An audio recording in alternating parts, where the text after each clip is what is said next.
বাঙালিনী blog. আর আজকের ভিডিওটা তোমরা এখান থেকে দেখতে পাচ্ছ, মানে ঘর থেকে। তার কারণ হচ্ছে প্রতিদিন সেই রাস্তায় গিয়ে শুরু করি, ওই জন্য ভাবলাম আজকে ঘর থেকে শুরু করে দিই। আর এই মাত্র জাস্ট আমি গেট রেডি উইথ মিটা শেষ করলাম, মানে এই লুকটা তোমরা পরের ভিডিওটাই দেখতে পাবে কিভাবে আমি রেডি হয়েছি পার্লারে যাওয়ার জন্য। মেইনলি ব্যাপারটা হচ্ছে পার্লারে গেলে আমি সেজে গুজে যাই, কারণ ভালো লাগে আমার সাজতে। তোমরা সবাই জানো আমি এমনি ঘরে নর্মালি একটু সেজে গুজেই থাকি, বাইরে গেলে একটু বেশি সাজি। তো যাই হোক, আমার চুলটা না এখনো পর্যন্ত স্ট্রেট আছে। হ্যাঁ, আমি মাথা ভিজাইনি, ওই জন্যই স্ট্রেট আছে। সত্যি বলছে আমার মাথা বেশি আমি ভিজাই না, বিশেষ করে শীতকালে আমার কানে প্রচন্ড বাজেভাবে ব্যথা শুরু হয়ে যায়, ওই জন্য বেশি ভিজাই না। সপ্তাহে দুদিন ভিজাই, বাট এই সপ্তাহে আমি একদিনই ভিজিয়েছিলাম আমার চুলটা স্ট্রেট করার জন্য। তো যাই হোক, কালকে আমি শ্যাম্পু করে নেবো, কারণ কালকে রবিবার আছে, তাই জন্য। হ্যাঁ, আমি ইচ্ছা করে ভিজাইনি, বললাম আমার চুলটা স্ট্রেট করার জন্য একটু মানে স্ট্রেট করার জন্য আমি বিভিন্ন রকম চুলের মধ্যে ডিজাইন করছিলাম, কারণ একমাত্র এটাই উপায় আছে, স্ট্রেট করার পর তুমি চুলে যা ইচ্ছা করো চুলে জট লাগবে না, মানে লাগলেও অল্প লাগবে। আর আমার যেহেতু কালকে চুল প্রচন্ড জট লাগে অন্য কোনো ডিজাইন আমি করতে গেলে, তাই আমি ইচ্ছে করেই মাথা ভিজাইনি। এই 5-6 দিন আমি মানে প্রচন্ড ভাবে চুলের বিভিন্ন রকমের স্টাইল করে নিয়েছি, মনের মতন করে। কালকে যেহেতু রবিবার, তাই কালকে।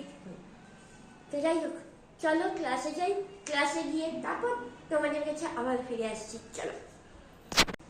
বাই দ্য ওয়ে, তোমাদের কি মনে হচ্ছে না আজকাল একটু বেশি ন্যাকামি মারছি ক্যামেরার সামনে এসে?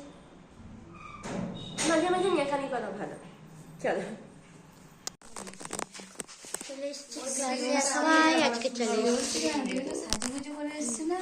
হ্যাঁ, আমি আজকে সাজুগুজু করে এসছি। সাজুগুজু করে এসছে, আমার চুলটা স্ট্রেট লাগছে বলে ওই জন্য মনে হচ্ছে সাজুগুজু করি। নর্মালি আমি এমনিই আসি। ড্রেসটাও সুন্দর এটা আমার মায়ের জামা। হ্যাঁ, এটা আমার মায়ের জামা। সত্যি? সিরিয়াসলি, এটা খুলে বুঝতে পারবে, বেলটা খুলে দিলে।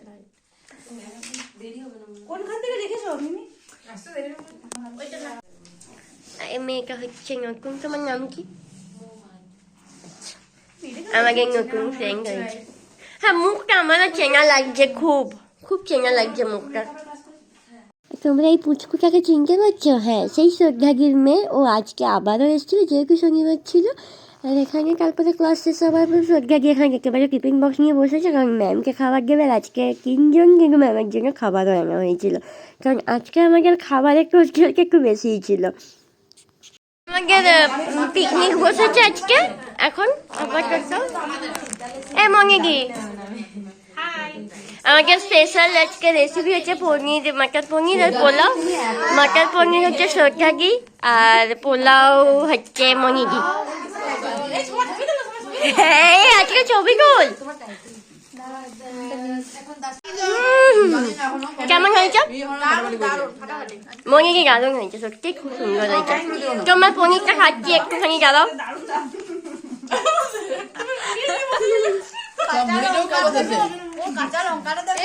এইগুলো দিয়ে সবাইকে একটু করে থাক। এই শেষ করে দিবে, দেখো না। দেখো ওটা কাঁচা লঙ্কা লিচি। কে কাঁচা লঙ্কা? ওই দেখো ওটা। একটা ফোঁটা ফেলে দে। তোর থালাটা নাকি লিবি নি তুই নাকি? নিবে নাই। আমি যখন করেছিলাম বলো।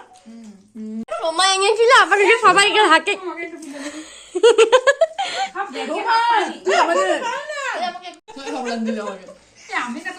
মুড়িটা নিয়ে এসেছিল এই যে ম্যাডাম। এই মুড়ি দেখা, মুড়ির মুখ দেখা রে, খুশি তোমার মুখটা দেখা।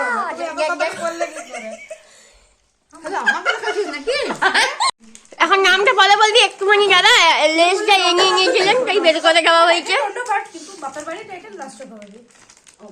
শ্রদ্ধাগির মেয়ে ওখানে বসে বসে ও কি করছে জানি না, ও খেয়েছে আমাদের সাথে। নামটা বলে দাও। তো ক্লাস শেষ হয়ে যাওয়ার পর আমি চলে এসেছিলাম কাকিমার ঘরে, মানে এখানে রাজদাদার যে জন্মদিন ছিল সেই উপলক্ষেই আমার আজ অনেকগুলো দিন পর এসেছি। আর এখানে আপাতত চলছিল সবাইকার মুখে ক্রিম মাখামাখি। বাবা, হ্যাপি বার্থডে।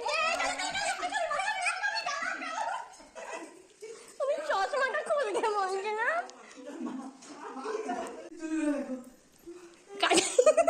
মা